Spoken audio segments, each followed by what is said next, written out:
नमस्कार, मैं अंजना और आप देख रहे हैं राजधानी न्यूज। आइए एक नजर डालते हैं आज की बड़ी खबर पर। समावेशी बदलाव से सशक्तिकरण तक आरक्षण पर सामने आए चौंकाने वाले आंकड़े। ज्यादा पुरानी बात नहीं है जब नौकरियां हो या उच्च शिक्षण संस्थान में पढ़ाई की बात हो, स्वर्ण जातियों का प्रभुत्व दिखता था। SC, ST और OBC वर्ग के लोग यहाँ कम दिखाई देते थे।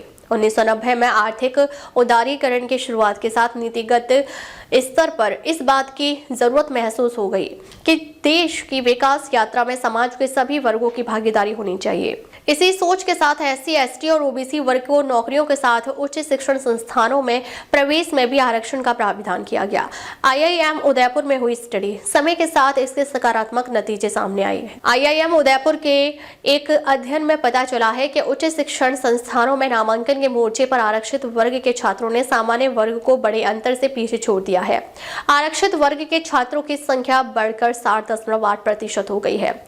उच्च शिक्षा के क्षेत्र में आए इस समावेशी बदलाव और देश के विकास पर इसके संभावित प्रभाव की पड़ताल ही आज का मुद्दा है। उच्च शिक्षण संस्थानों में नामांकन की बात करें तो आरक्षित वर्ग इनमें आगे निकल चुके हैं।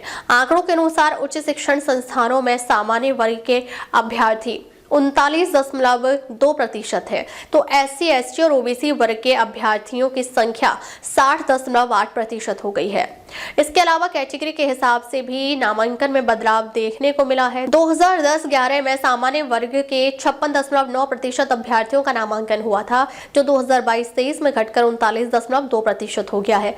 वहीं OBC 27.6% से बढ़कर 38.9%, ST 4.4% से बढ़कर 6.4% और SC 11.1% से बढ़कर 15.5% पर पहुंच गई है। उच्च शिक्षण संस्थानों में नामांकन में सबसे ज्यादा बढ़त OBC वर्ग ने बनाई है। 2010-11 में 75,000 से ज्यादा OBC वर्ग के अभ्यर्थियों ने दाखिला लिया था, जो 2022-23 में बढ़कर 1,70,000 से भी अधिक पहुंच गया है। उच्च शिक्षण संस्थान में नामांकन करवाने के प्रतिशत से लिहाज से ST वर्ग सबसे आगे है। यह प्रतिशत 133.8% है। वहीं सामान्य वर्ग 9.5%, OBC 124.8% और SC 122.9% पर है। अब तक के लिए बस इतना ही। फिर मिलते हैं एक ऐसे ही बड़ी खबर के साथ। तब तक के लिए नमस्कार और देखते रहिए राजधानी न्यूज।